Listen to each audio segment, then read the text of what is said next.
네, 안녕하세요. 어슴새벽입니다. 네, 일요일도 오늘 방송을 하나 만들게 됐는데요. 제가 예전에 아마 몇 개월 전쯤에 그 디지털 신분증 관련해서 한번 소개를 드렸었는데, 이제 마이크로소프트에서 비트코인 기반으로 그런 이제 웹브라우저 로그인을 하고, 이번 이제 사태, 코로나 사태와 더불어서 빌 게이츠가 아이디 2020 아젠다 이제 이따 소개드릴 그런 내용에서 어떤 기업들이 참여를 했고 그것들이 앞으로 세상에 어떤 변화를 가져올지, 그리고 그것들이 우리가 투자하고 있는 암호자산 쪽에는 어떤 또 관련이 있는지, 이런 것들을 좀 통합해서 한번 엮어서 이야기를 드리려고 하고요. 그리고 미국하고 중국이 계속 이제 지금 1차 무역 합의가 거의 뭐 파기가 됐죠. 1차 합의는 이제 중국이 미국 농수산물 수입을 이제 상당량 해주는 거가 있었는데, 이번 사태로 인해서 그걸 못 지키게 됐고요. 그런 이제 1차 무역 협의가 안 된 부분, 그래 지금 이미 제가 계속해서 전시 상태라고 하는데, 미중 간 2차 무역 전쟁이 뭔가 생기는 그런 분위기로 언론에 보도가 되고 있더라고요. 근데 사실 이제 그거보다는 더 심각한 상태로 보여지고, 그래서 그런 내용들까지 한번 정리해서 말씀을 드리도록 하겠습니다. 네, 첫 번째로 이제 디지털 신분증, 이게 뭐냐면 우리가 지금 뭐 쉽게 이렇게 지금 뭐 공무원들 블록체인 그 디지털 신분증을 도입을 한다라고 해요. 한국도 이미 이거는 작년에 발표됐던 기사예요. 사실 우리는 아직 체감을 잘 못하고 있지만, 보통은 이렇게 그 정부에서 공무원들 먼저 해갖고 진행을 하잖아요. 근데 이런 것들이 한국이 사실상 이런 걸 하기가 굉장히 좋아요. 그래서 제가 봐도 이제 금융 세력들이 한국을 참 테스트 베드로 쓰기 좋은 나라라고 하는 게, 시민의식도 굉장히 높고요. 그리고 뭔가 기술도 굉장히 발달돼 있고 인프라도 좋고 이렇기 때문에 거의 테스트하기 최적의 그런 나라라고 생각이 들어요.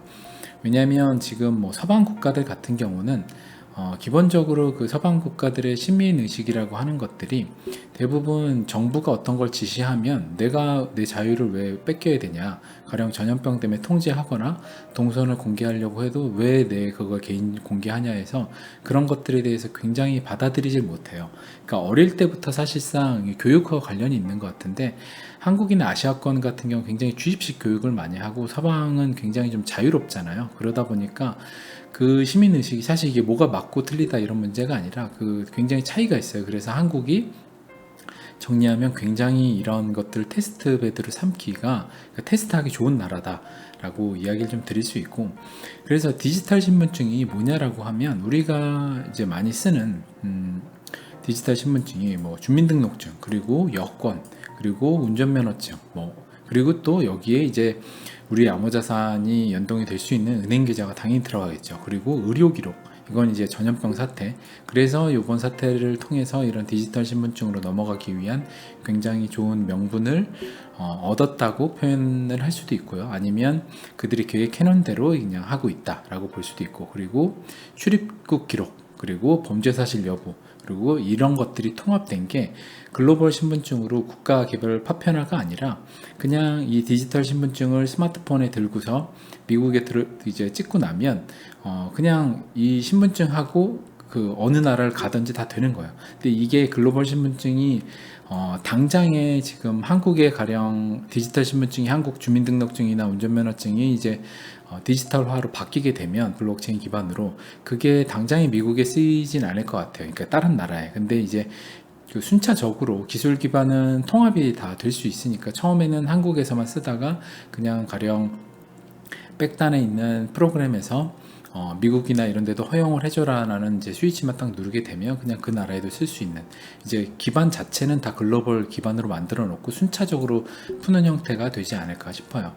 그리고 이런 것들이 이제 한국 같은 경우는 이제 올해 4월에 나온 기사인데, 블록체인 공무원증을 이제 DID 신분증 첫걸음으로 블록체인 기반 공무원증을 먼저 만든다. 그래서 이런 식으로 공무원증이 이제 PC 로그인, 웹 로그인, 모바일 뭐 재증명서 같은 경우 이제 다 이제 모바일 안에 되는데, 이걸 공무원들 먼저 실행을 한다. 그래서 이미 우리한테 굉장히 성큼 와 있고 이미 시작이 다 됐어요. 그래서 사실상 준비가 되는 단계는 이미 끝났고요. 준비는 다 됐고 실행이 일어나고 있는 상태라고 보시면 돼요. 그래서 이게 뭐 먼 미래의 일이 아니라 그냥 가까운, 그냥 우리 얼마 안 지나서 일어날 일이다라고 생각하시면 되고, 그리고 DID 얼라이언스 연내 금융권도 디지털 신분증으로 본인 인증, 이런 것도 이제 나오잖아요. 그래서 제가 어제로 뱅크사인이라는, 거기서 국민은행이나 뭐 신한은행 이런 데 다 블록체인으로 기반으로 해갖고 하는 서비스가 이미 시작됐다. 그 서비스도 소개를 드렸는데, 이런 것들이 이제 디지털 신분증으로 공인인증서 없이 그냥 하나의 그 디지털 신분증으로 여러 은행권들 그냥 다 로그인 할 수 있고요. 지금은 공인인증서로 각 은행들의 첫 공인인증서 등록 이런 거 과정이 다 필요하잖아요. 이제 그런 거 다 없어지는 거예요. 그래서 이런 시대가 한국이 굉장히 빨리 오고 있는데, 앞에서 이야기 다시 드렸지만 한국이 그런 걸 하기가 굉장히 좋다. 그래서 빌 게이츠 ID 2020 아젠다, 이게 어떤 거냐면, 이게 ID 2020인데 굉장히 여기에 참여한 기업들을 보면, 얼라이언스 파트너 보면 이제 엑센추어도 있고요, 가비, 여기 같은 경우는 여기 이제 핀테크랑 뭐 컨설팅도 하고 굉장히 이제 디지털 그 어떻게 보면 선도하는 기업이에요. 그래서 리플사나 이런 데하고도 많이 언급이 되는데, 엑센추어 이제 홈페이지인데 이제 한국어로 이제 바꿔놓은 거예요. 보면 2019년 실적 자체가 43조, 거의 43조니까 지금 하나로 하면 50조 뭐 한 이 정도 될 것 같네요. 그 정도 굉장히 실적이 좋죠. 이런 회사고, 여기가 회사가 하는 이제 내용을 보면 이제 볼게요. 이게 보면 재밌어요. 통찰력 쪽으로 들어가서 뭐 인공위성, 사이버 탄력 사업, 뭐 생활 사업, 블록체인, 웬만한 거 다 들어갔어요. 그러니까 4차 산업을 선도할 만한 것들은 여기 안에 다 들어갔다고 보시면 돼요. 뭐 미래 시스템 뭐 해서 뭐 컨설팅도 하고 뭐 이런 것들 다 하는데, 지금 이런 곳과 그 다음에 가비, 여기 뭐냐면 또 보이시죠? 백신, 백신이에요. 지금 ID 2020인데 여기에 백신이 들어가고 핀테크 4차 산업 들어가고, 여기 록펠러 파운데이션, 여기 이제 금융 세력이죠. 그리고 아이데오 여기는 보면 디자인을 하고 하는 곳인데, 보면은 애매한 뭔가 느낌이 있죠. 이 난민, 콩고 뭐 이런 지역들의 이런 독서나 저기 난민들한테 뭔가 하는 케냐 뭐 이런 거 피임 뭐 다 보면 이런 거예요. 근데 이런 게 어떻게 보면 이제 제가 뭐 나쁘게만 보는 게 아니라, 뭐 당연히 빈민들 도와주고 이런 것들 좋죠. 좋은데 이거 이면에 들어가면 피임을 권장을 하는 부분들, 그 다음에 뭐 말라리아 퇴치 뭐 이런 것들 다 좋은데, 뒤에 보면 그 백신 안에는 또 어떤 그 인구, 이제 계속해서 빌 게이츠가 공개적으로 얘기하잖아요. 인구 감축을 해야 된다고. 그런 것들 아젠다가 다 들어가 있고, 그리고 또 중요한 거는 GMO 곡물들 같은 경우 굉장히 많이 먹여요. 이런 이제 난민들한테. 근데 GMO가 사실상 굉장히 위험한 그 유전자 조작 이제 농산물이잖아요. 근데 이제 그런 것들을 이런 식으로 포장을 해서 하고 있는 데들이 또 ID 2020에 들어와 있어요. 그리고 주력인 마이크로소프트가 또 들어와 있죠. 마이크로소프트가 또 하는 것은 제가 작년인가요? 방송에 소개해드렸던 마이크로소프트가 비트코인 기술 기반으로 탈중앙화 ID 플랫폼. 그래서 지금은 우리가 웹사이트나 이런 데 가입하면 우리 개인정보나 이메일 주소 뭐 넣고 가입을 하는데, 그게 아니라 그냥 블록체인 기반의 이런 탈중앙화 아이디를 만들면 어떤 사이트에 들어가서 그 아이디가 사용될 수 있는, 내 이제 개인 신분을 사용할 수 있는 권한만 부여하면서 그런 사이트를 활용을 하는 그런 시스템으로 가는 형태. 근데 이제 그거는 당연히 클라우드, 이제 마이크로소프트의 애저 클라우드 기반으로 또 사용이 되고요. 그래서 이런 세상이 이제 ID 2020이 아젠다를 갖고 있는 거예요. 근데 이게 뭐냐면, 결국에 이 지금 백신, 그 다음에 난민, 뭐 GMO, 디지털, 핀테크 다 연결되어 있는데, 이 디지털 신분증으로 가기 위해서, 그래서 이걸 가기 위해서 요번에 사태가 어떻게 보면 터져서 이걸 한다기보다는 이건 이미 다 준비가 되어 있었잖아요. 이런 거는 준비가 되어 있는 와중에 이제는 트리거를 담겨야 된다. 그래서 제가 준비가 되어 있기 때문에 그들이 이번 사태를 터뜨렸다라고 계속 이야기 드린 이유가, 이번 사태가 우연히 정말 터져가지고 이런 것들을 준비했다라고 보는 것보다는 당연히 준비는 이미 오래전부터 했고, 그렇기 때문에 이번 사태를 이용해서 이런 것들을 국가들한테 강제하고 굉장히 가속화하기 위해서 했다라는 생각을 하는 게 더 합리적이잖아요. 음모론이 아니라. 그래서 백신은 준비가 다 되어도 전 세계 정부가 그들 방향대로 디지털 신분증 시대로 빨리 준비가 되지 않으면 배포하지 않을 가능성이 높다라고 생각이 들어요. 지금 한국 같은 경우는 그래서 굉장히 지금 빠르죠. 디지털 신분증 뭐 공무원들이 이미 하고 있고, 지금 뭐 어제 제가 보여드린 데서도 웬만한 대형 은행권들에서 블록체인 기반의 그런 이제 인증서 기반으로 넘어가려고 준비를 하고 있고, 그래서 이런 것들이 되지 않으면 배포를 안 할 가능성이 높고, 이 지금 디지털 신분증 안에는 아까 이야기 드린 대로 제가 지난 그런 어떻게 보면 두 편에 걸친 생체 칩이라든지 이런 방송에서 여러분들이 이제 저한테 굉장히 악플 같은 것도 많이 달리고 뭐 여러 논쟁이 굉장히 많았어요. 근데 이제 저는 다 좋은 의견이라고 생각을 해요. 왜냐면 다 개개인의 의견이 있고 다 뭐 각자의 생각이 있는 거니까. 근데 이제 여러분들한테 제가 다시 한번 이야기를 드리고 싶은 것은, 저는 사실상 뭐 생체칩을 심어야 된다, 뭐 그들한테 수능을 해야 된다, 그들이 우리를 통제하는데 그냥 받아들여야 된다, 이런 이야기가 아니라, 기술이라는 것은 이런 식으로 기술 발전은 이루어질 수밖에 없고, 그 안에서 우리의 의료 기록이 정말 지금 전염병 때문에 의료 기록을 들어가야 되잖아요. 이런 신분증 안에 지금 뭐 한국도 항체 검사 한 해 만에 이루고 있는데, 그러면 항체 검사 다 한다 그러는데 그러면 항체 검사 안 할 수 없잖아요. 한국 국민을 포기하지 않는 이상. 그렇죠.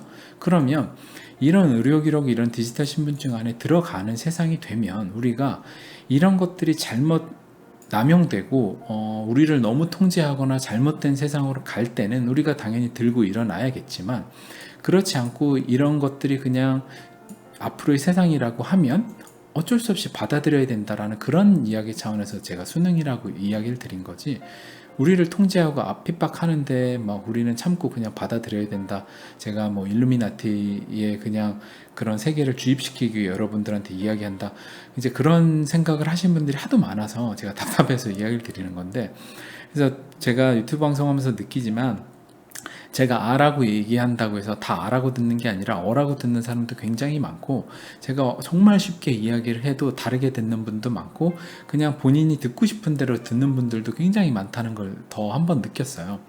그래서 또 하나는 악플 다시는 분들은 사람은 절대 바뀌지 않는다라는 것도 또 느꼈고, 그래서 여러분들이 지금 디지털 신분증 시대라는 것은 이런 것들이 다 들어가는 거예요. 의료기록, 뭐 항체 여부, 전염병 감염 여부, 이런 것들이 앞으로 하나하나 다 추가가 될 거예요. 그런데 여기에 당연히 은행 계좌가 들어가겠죠. 근데 은행 계좌 들어가는데 그들이 여기 안에 기존 통화의 지금 이미 신용화폐가 몰락한 그 돈을 여기다 넣을 리가 없잖아요. 이미 이 시스템 하나가 다 재편되는 와중이면 당연히 그들의 정부 부채나 이런 것들 다 리셋하고 한 번에 새로운 이제 시스템으로 가겠죠. 모든 걸 블록체인 기반으로 가는데 제일 중요한 돈을 블록체인 기반으로 안 가는 게 더 이상한 거잖아요. 그래서 다시 돌아오면, 그래서 백신은 그들이 디지털 신분증 시대로 빨리 준비가 되어 있지 않으면 배포를 안 할 가능성이 높다. 그리고 백신은 지금 변이가 하도 나오기 때문에 기술적으로도 쉬운 게 아니다, 이런 이제 생각이 있을 수 있고, 그리고 치료제는 사실상 나와도 효과가 있을 뿐이지 기저질환자나 또는 노약자층의 두려움은 계속해서 떨 수밖에 없다. 그러니까 치료제가 사실 감기도 그렇잖아요. 감기도 그렇고, 감기 기반이니까 코로나가 어떤 것도 치료제가 있어도 몸이 원래 안 좋거나 노약자들한테는 모든 바이러스는 위험할 수밖에 없어요. 그렇기 때문에 이 아이템 자체, 이 코로나 사태라는 그들한테 아이템이라고 부를 수 있는 이 사건은 그들의 아젠다, 이제 ID 2020을 가기 위한 이 아젠다는 이제 빌 게이츠 쪽에서 하는 아젠다고, 또 다른 쪽은 또 다른 아젠다가 있지만 대부분 다 일맥상통해요. 핀테크, 디지털, 그 다음에 AI 뭐 이런 거 다 일맥상통한데, 이쪽 아젠다가 백신 난민이라든지 이런 게 이제 더 포괄적이어서 그런 거고. 그래서 정리하면, 기존 금융 시스템으로 이제 많은 부를 대중에게 착취를 기존에 했었잖아요, 이미.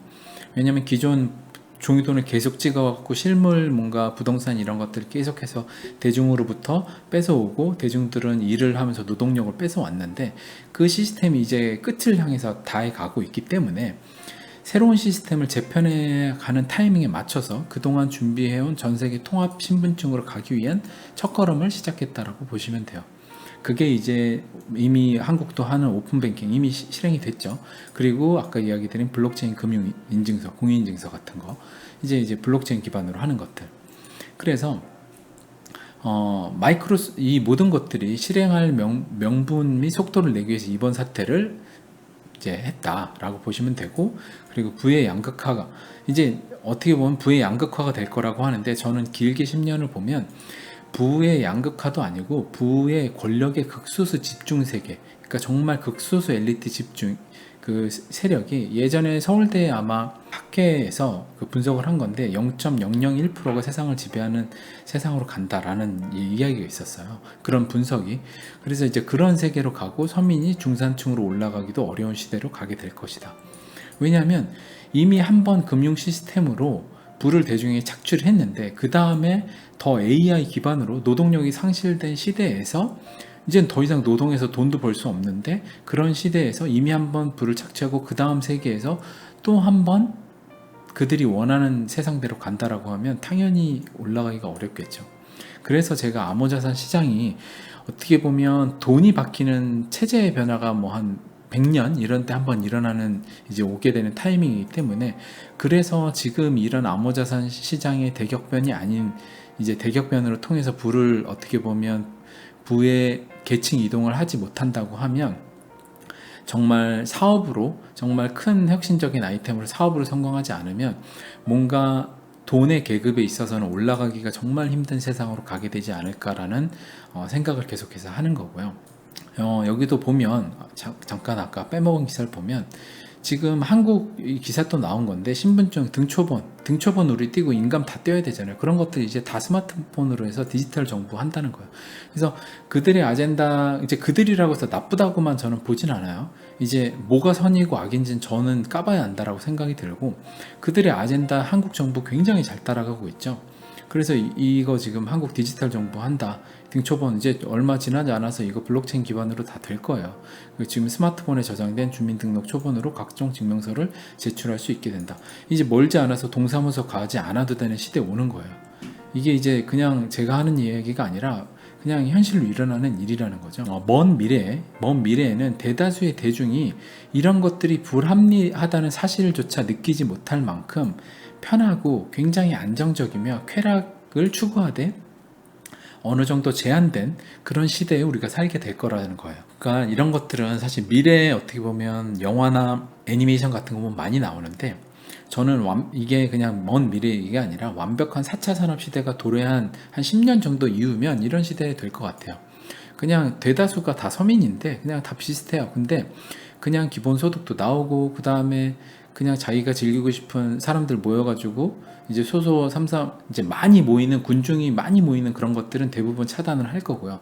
왜냐하면 자각을 하고 깨어나는 걸 그들은 원치 않기 때문에. 그래서 소소하게 모여서 VR로 뭔가 그들이 가고 싶은 뭔가도 즐기고 그 다음에 쾌락도 즐기는 그런 세상 속에 살게 될 거예요. 그래서 뭔가 대중들이 뭔가를 들고 일어나고 뭔가 할 의지조차 없어요. 그런 시대로 살게 될 건데, 이때 매트릭스인 거죠. 사실 너 파란 약 빨간 약 먹고 깨어나서 굉장히 불합리한 시대 속에 살고 있다는 걸 자각을 하고 불행한데 저항을 하면서 살래, 아니면 그냥 행복하게 파란 약 먹고 그냥 살래, 그런 건데, 그런 시대가 사실 먼 미래가 아니라 한 10년이면 오지 않을까라고 생각이 들고요.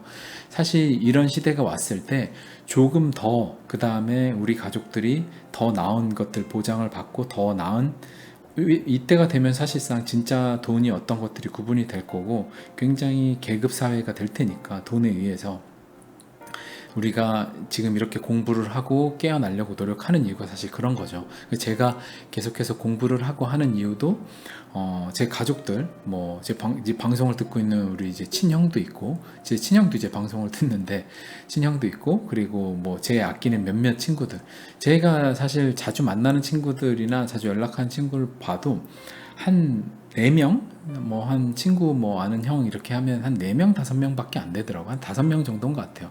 나머지는 사실 거의 뭐 그러다 보니까 어차피 제 주변에 가까운 지인이나 챙겨야 될 사람이 그렇게 많지 않아요. 그래서 여러분들도 사실 그런 사람들을 위해서 여러분들이 깨어나려고 공부를 하시고 진짜를 보려고 노력을 하셔서 준비를 하신다고 하면 이런 이제 두려운 미래가 어떻게 보면 모든 건 바뀌는 건 두렵잖아요. 이게 좋은 시대든 나쁜 시대든.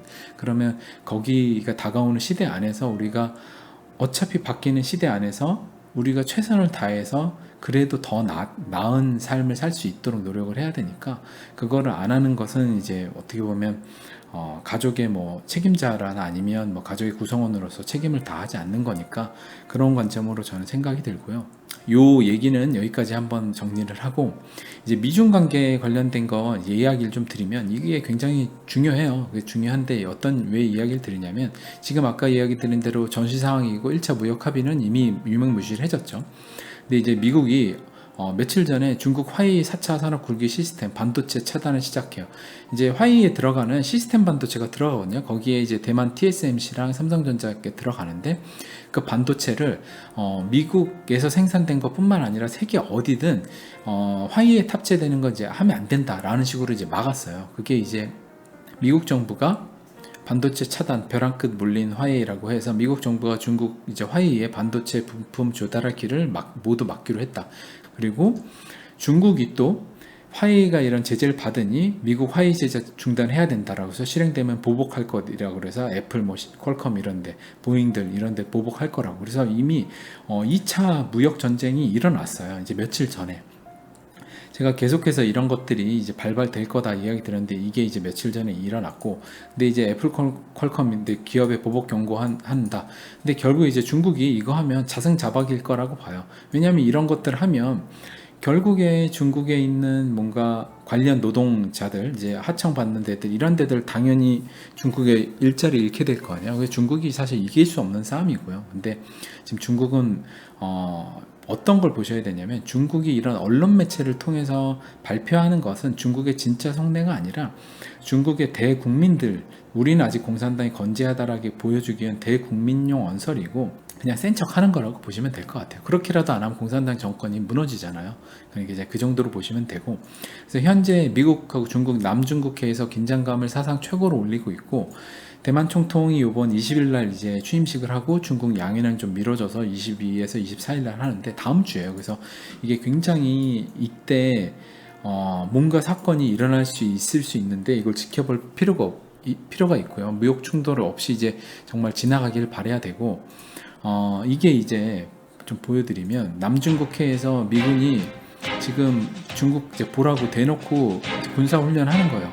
이거 엄청나죠. 엄청난데 사실상 중국의 지금 뭐 항공모함 중국 러시아에서 기술 가져다가 이제 막 옛날에 해갖고 짜집기해서 만든 건데 기술도 굉장히 떨어지고, 뭐 중국의 조선 사업 뭐 잘 아시잖아요. 중국은 늘 대충이라서 사실상 무력 게임 뭔가 싸움을 하면 이길 수 없다라고 생각이 들어요. 그냥 잽시도 안 된다 생각이 들고, 지금 이런 것들 이제 미국이 보란 듯이 이제 홍보 비디오 만들어서 뿌리고 있고, 근데 지금 남중국해에 미국 항모들이 굉장히 많이 모여와 있어요. 그리고 이거 관련돼서 지금 이게 누구냐면요, 시진핑의 사생아, 이제 숨겨둔 아들인데 이거를 공개를 했어요. 이제 그 관련 이제 고은구이라는 사람이 이거를 공개를 했는데, 왜 공개를 했냐? 중국이 지금 대만을 타격을 하려고 그래요. 지금 이런 미국하고의 상황이라든지 코로나 전 세계적인 집중 상황이라든지 아니면 제일 중요한 건 내부 공산당의 지금 결속, 그 다음에 내부 국민들 단속을 위해서 외부의 적 대만 하나된 중국을 만들기 위해서 그런 명분으로 대만을 타격을 하려고 하는데, 그걸 막기 위해서 이거를 공개를 해버린 거예요. 시진핑한테 그렇게 한다 그러면 뭔가 이런 개인 관련된 것들을 더 공개를 하겠다. 그래서 미국 같은 경우도 지금 중국 공산당의 고위층 뭐 자녀들 이런 것들 다 재산 동결하겠다 하잖아요. 그런 것들이 다 지금 남중국해와 관련이 있다라고 보시면 되고요.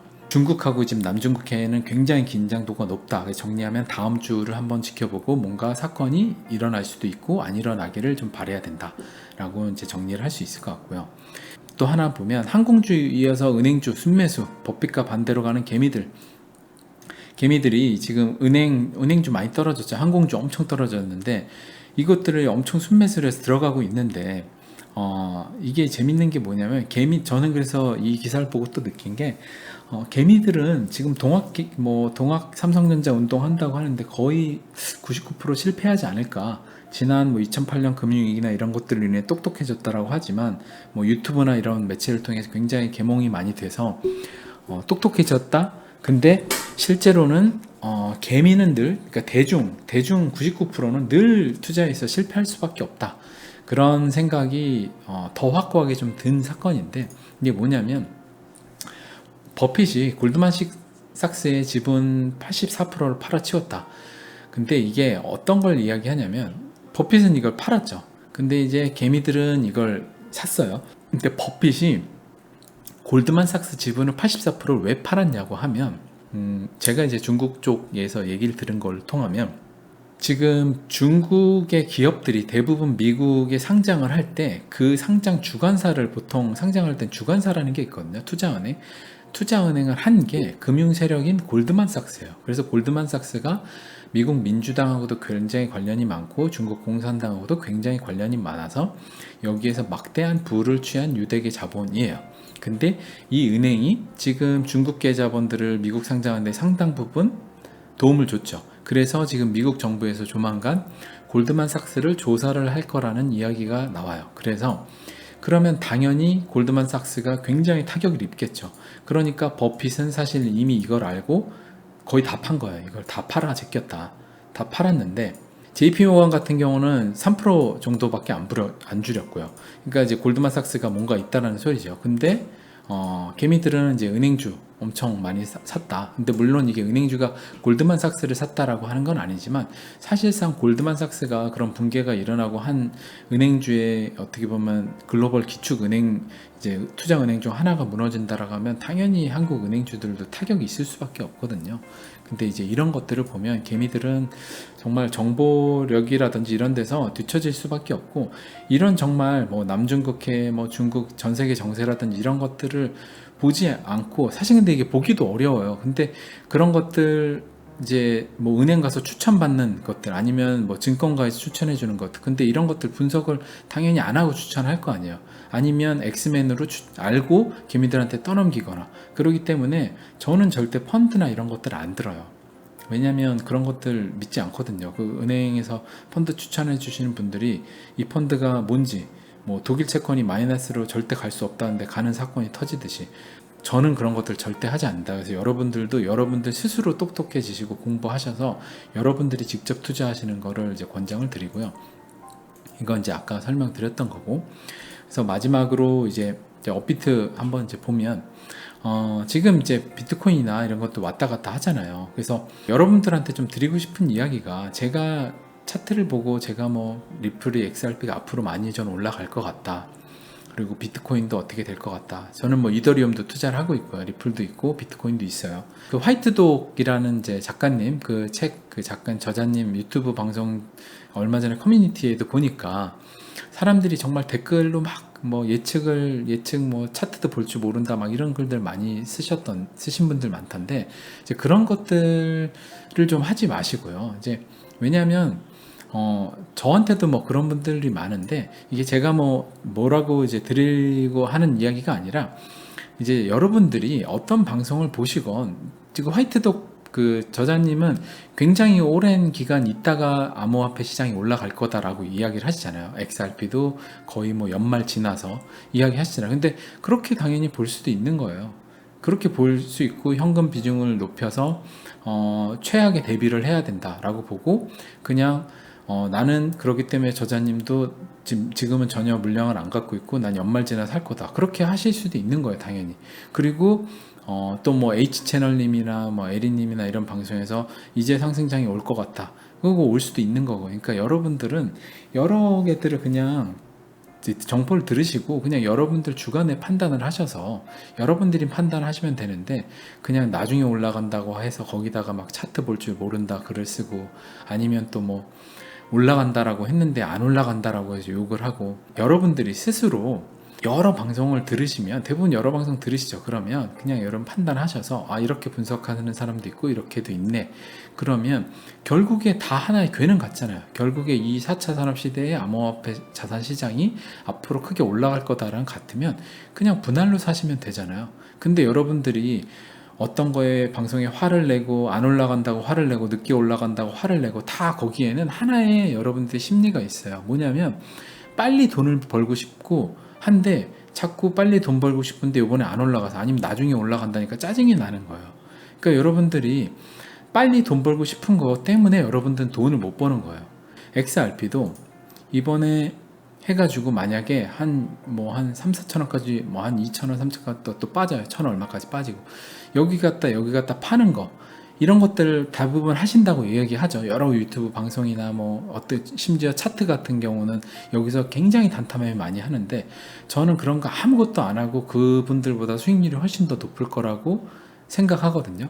그리고 이런 생각 갖고 계신 다른 여러분들도 그렇게 될 거라고 생각해요. 왜냐하면 결국에는 이 차트의 변동은 언제나 그 변동성 자체를 우리가 예측하기 힘든, 왜냐하면 그들은 빅데이터를 갖고 있기 때문에 그냥 그들이 맞춰놓은 수익률에서 떨궈내야 되는 개미만큼 떨궈내요, 비율로. 그렇기 때문에 계속해서 그게 바뀌어요. AI가 그 패턴을 바꾸기 때문에 그 차트 흐름을 읽고서 그거를 최고의 수익률을 높여가면서 세력만큼 수익을 계속 먹는다는 게 불가능해요. 그렇기 때문에 저는 그냥 웬만큼 올라갔을 때 제가 그냥 한 몇 프로를 팔아서 그거 그냥 현금 들고 있고, 그걸 또 아래서 한 몇십 프로를 팔아서 아래 또 사고 수익 늘리고, 이거 안 한다는 소리예요. 그러니까 저는 그렇게 하는 게 어떤 사람보다 수익률이 높을 거라는 확신이 있어요. 그러니까 여러분들도 제 방법을 따라하라는 소리가 아니라 여러분들만의 그런 투자 방법을 생각을 하셔서 하시면 되는데, 여러분들이 여태까지 투자를 지금 당장 하신 게 아니라 오래 투자를 하셨다고 하면, 내가 여태까지 나 올해 한 투자 몇 년 했는데 가령 투자 나 한 10년 했는데, 투자 10년에서 나 한 그래도 돈을 한 최소 몇 억은 벌어봤네, 아니면 몇 천만 원 벌어봤네 라고 하시는 분은 그분 방식대로 하면 되는데, 여태까지 투자해갖고 대부분은 다 대중이 돈을 잃었잖아요. 근데 제가 답답한 건 여태까지 다 돈을 벌어본 경험도 없는데, 근데 왜 앞으로의 투자도 그 벌어본 경험도 없는 사람이 똑같은 그 방식대로 앞으로 또 하냐는 거예요. 그러니까 벌어본 경험이 있는 사람이 앞으로 하는 건 이해가 되는데, 벌어본 경험도 없는데 왜 실패한 방법을 또 적용해서 또 하냐는 거죠. 앞으로의 기회를 왜 날리냐는 거죠. 이미 지난번에 실패를 한 번 했으면 두 번 실패는 안 해야 되잖아요. 근데 이제 대부분의 99%는 답답하게 이번에 또 될 거라고 생각해요. 그럼 뭐냐면 카지노에 들어가서 돈을 잃었는데, 야, 요번에 50% 확률인데 요번엔 딸 거야 라는 거랑 똑같잖아요. 왜 확률 낮은 거에 돈 계속 잃고 또 하냐는 거죠. 그러니까 그렇게 하지 마시고, 여러분들이 그 능력이 없으면 없는 거 인정을 하시고요. 그 능력 있는 소수의, 정말 차트를 잘하는 소수의 1%는, 그 능력 있는 사람들은 그 능력대로 돈을 버는 거, 그게 없는 사람은 그거 안 하셔야 되는데 그거 따라하는 거죠. 그 따라하지 마시고 여러분들만의 장점을 살리실 수 있는 걸 하라는 거죠. 아무튼 또 다음 주에 또 이런 여러 가지 이벤트들이 있으니까 다음 주에 한번 지켜보시면서 좋은 한 주 맞이하시길 바라겠습니다. 어슴새벽이었습니다. 그리고 구독자가 10,000명이 넘었는데 일단 축하해 주신 분들도 감사하고, 제가 꾸준히 또 열심히 하도록 하겠습니다. 제가 라이브 방송은 생각을 했었는데 아직 제가 하는 게 맞을지 아닐지 좀 생각이 안 들어서 아직 결정은 못 내리고 있습니다. 제가 하게 되면 미리 공지를 드리겠습니다. 네, 오늘도 들어주셔서 정말 감사합니다. 어슴새벽이었습니다.